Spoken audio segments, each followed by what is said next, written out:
आज आपको कुछ इंपॉर्टेंट बातें बता देता हूं, क्योंकि जब एक एस्पिरेंट तैयारी करता है तो उसके तैयारी के जीवन में ना बहुत सारी चीजें होती हैं जिसका वो ख्याल नहीं रख पाता है। पिछले साल का भी पेपर अगर आप देखें तो 20-30% ही टफनेस वाले सवाल देखने को मिले और इजी टू मॉडरेट लेवल के सवाल अच्छे खासे थे उसमें। लेटे लेटे बेड पे लेटे लेटे पढ़ रहे हैं ना, बाहर खिड़की के बाहर देख रहे हैं, बहुत आनंद आ रहा है सर, मौसम भी अब ठंडी की तरफ जा रहा है। दिमाग से एकदम क्लीन रहिए, नेगेटिव थॉट्स को हटा दीजिए, किसी से कंपेरिजन मत करिए, अपनी लड़ाई है अपने को लड़ना है। अपने आप से सवाल करो कि अगर तुम ये सोच रहे हो कि सर हम तो 4 ही घंटा सोएंगे, तो बाकी का जो 20 घंटा है उसका आउटपुट तुम्हारा 4 घंटे भी नहीं निकलेगा। तो अगर मैं आपके इस एग्जाम की बात करूं तो इसमें थोड़ी मेहनत लगेगी और वो करनी भी पड़ेगी। और जो बच्चे लास्ट ईयर भी सिलेक्ट हुए, आप सुनोगे बहुत सारी मेहनत करके वो यहाँ तक पहुंचे हैं। ठीक है, थोड़ा सा आपको सेल्फ रियलाइजेशन देने के लिए कुछ पॉइंट्स है जो आपको ध्यान रखने होंगे। जैसे जब आप पढ़ते हो, कैसे पढ़ाई करते हो आप लोग कैसे पढ़ाई करते हो? हैं, लेटे लेटे बेड पे लेटे लेटे पढ़ रहे हैं ना,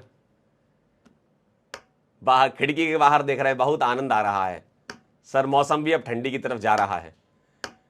तो बेटा जितना भी जो भी मौसम चले, चाहे गर्मी हो, चाहे बरसात हो, चाहे सर्दी हो, पढ़ने का एक तरीका होता है।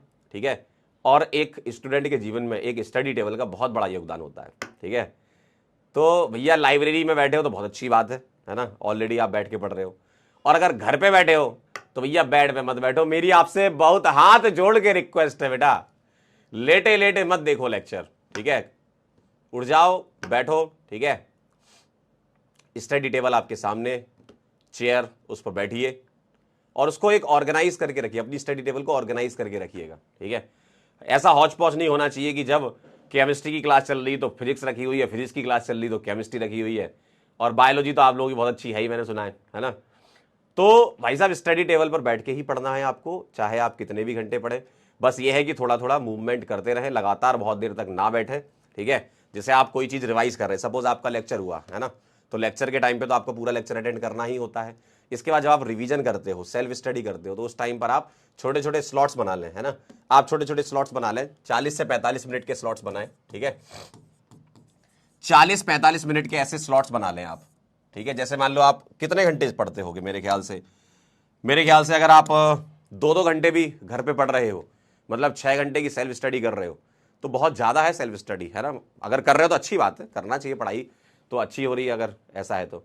लेकिन अगर आप 1.5 घंटे भी पढ़ाई कर रहे हो, रिवीजन कर रहे हो, उसके बाद क्वेश्चन कर रहे हो, होमवर्क कर रहे हो, और मेरे ख्याल से ऑर्गेनिक केमिस्ट्री में 1.5 घंटे के अंदर आपका काम निपट जाता होगा। ठीक है, फिजिक्स में सवाल सॉल्व करने में टाइम लगता होगा, लेकिन केमिस्ट्री में जल्दी सवाल हो जाते होंगे क्योंकि उसमें सॉल्व करना होता है। ठीक है, तो अगर आप 1.5-2 घंटे भी पढ़ रहे हैं तो छोटे छोटे स्लॉट्स बना करके पढ़े, है ना। और ऐसा भी नहीं कि बहुत ही छोटा स्लॉट बना लिया, सर 10 मिनट पढ़ेंगे और सर आधा घंटा रेस्ट लेंगे हम, बेटा ऐसा बिल्कुल ना करें।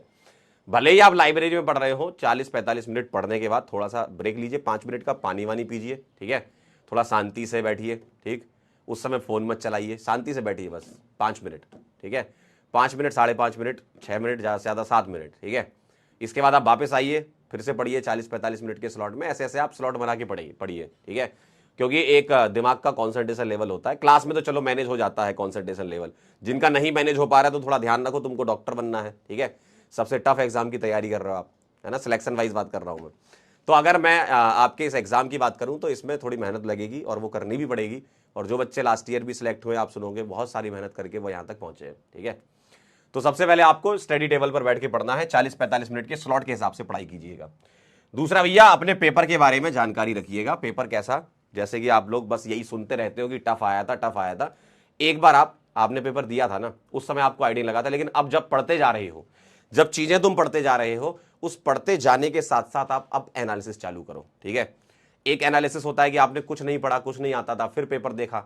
एक होता है कि पढ़ते पढ़ते जाते हुए पेपर देख रहे हो, तो पिछले 10 साल के पीवाईक्यूज को देखिएगा, किस तरीके से सवाल पूछे गए हैं। और पिछले साल का भी पेपर अगर आप देखें तो 20-30% ही टफनेस वाले सवाल देखने को मिले और इजी टू मॉडरेट लेवल के सवाल अच्छे खासे थे उसमें। ठीक है, तो आप एक बार देखिएगा कि किस तरीके के सवाल पूछे जाते हैं, और हर एक चैप्टर में आप फोकस करेंगे तो आपको कुछ ऐसे टॉपिक्स मिलेंगे, कुछ ऐसे चैप्टर के अंदर के पार्ट्स होंगे जिससे लगातार सवाल पूछे जाते हैं, मैक्सिमम सवाल आते हैं उनसे। जैसे अभी आपने ताजा एक केमिकल बॉन्डिंग चैप्टर पढ़ के आए हो, बॉन्ड ऑर्डर का सवाल, ठीक, हाइब्रिडाइजेशन का सवाल, VSEPR थ्योरी का सवाल, ये 2-3 टॉपिक से बहुत मैक्सिमम सवाल आए हुए हैं।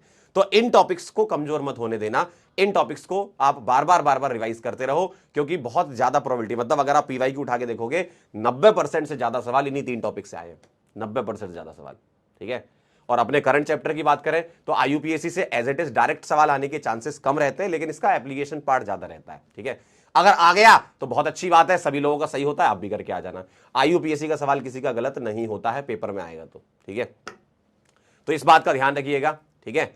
तो आप पिछले 10 साल के पेपर का एनालिसिस करें, ठीक, और साथ ही साथ इस साल के पेपर को मद्देनजर रखते हुए जेईई मेन के पिछले 2 या 3 साल के PYQs को आप जरूर देखें एक बार कि क्या पूछा जा रहा है वहां पर, क्योंकि वो भी NCERT एग्जाम्पलर के सवाल उठा करके दे रहे हैं, NCERT एक्साइज के सवाल उठा करके दे रहे हैं, यानी कि वो सवाल आपके लिए ज्यादा रिलेवेंट हो जाते हैं, क्योंकि दोनों की ऑर्गेनाइजेशन सेम ही है जो पेपर बनाती है, ठीक है।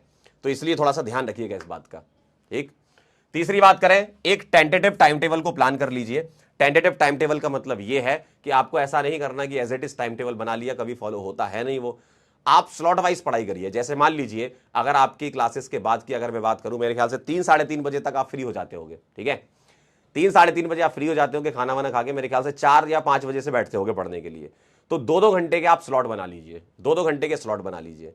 अब उन 2 घंटे में क्या करेंगे आप, आपका जैसे एक सब्जेक्ट है, ठीक है, आज का रिवीजन करना होगा आपको, उसके सवाल लगाने होंगे आपको, होमवर्क करना होगा, और अब आपका कोई टॉपिक मान लो पीछे का छूटा हुआ है तो उसको भी साथ में कवर कर लीजिए, है ना। तो 2 घंटे के अंदर ही आपको सारी चीजें निपटानी है। ऐसा नहीं कि 1.5 घंटे खराब कर दिया फिर आधे घंटे सोच रहे हैं कि अब हम रिवाइज कर लें।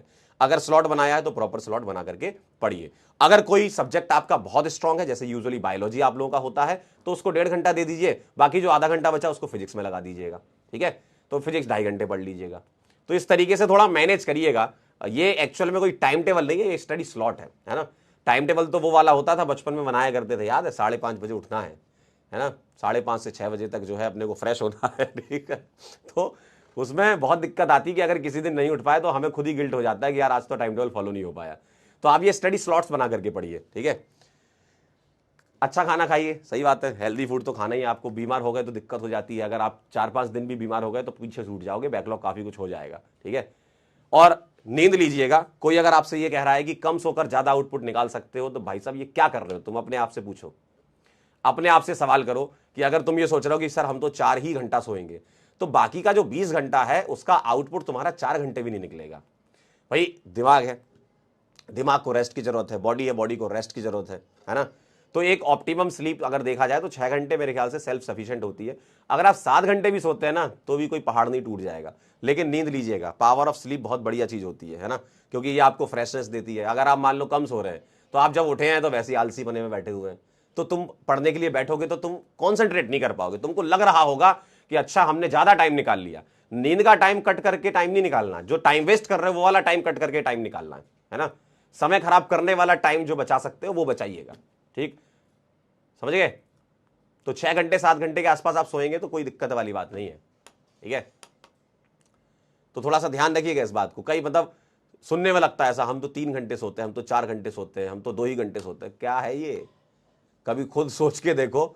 4 घंटे सो करके तुम जो 20 घंटे बचाने की कोशिश में लगे हो ना, वो एक्चुअल में बच नहीं रहे हैं, है ना। बिहाइंड द सीन जो आता है वो बच नहीं रहे तुम्हारा टाइम। तुम वो कॉन्सेंट्रेशन ही लूज करोगे अपना, क्योंकि आप जिस एग्जाम की तैयारी कर रहे हो उसमें टेम्परामेंट बहुत चाहिए, कॉन्सेंट्रेशन बहुत चाहिए। और इतने प्रेशर में पेपर देने जाओगे, क्योंकि इतने सारे बच्चे पेपर देने जा रहे हैं, तो सोचो तुम्हारी मेंटल स्टेट क्या होगी उस टाइम पे, तुमको कितना प्रेशर फील हो रहा होगा। तो उस समय पर एक हेल्दी बॉडी ही आपका साथ देगी, ठीक है। दिमाग से एकदम क्लीन रहिए, नेगेटिव थॉट्स को हटा दीजिए, किसी से कंपैरिजन मत करिए। अपनी लड़ाई है, अपने को लड़ना है, खुद अपने ऊपर ध्यान दीजिए।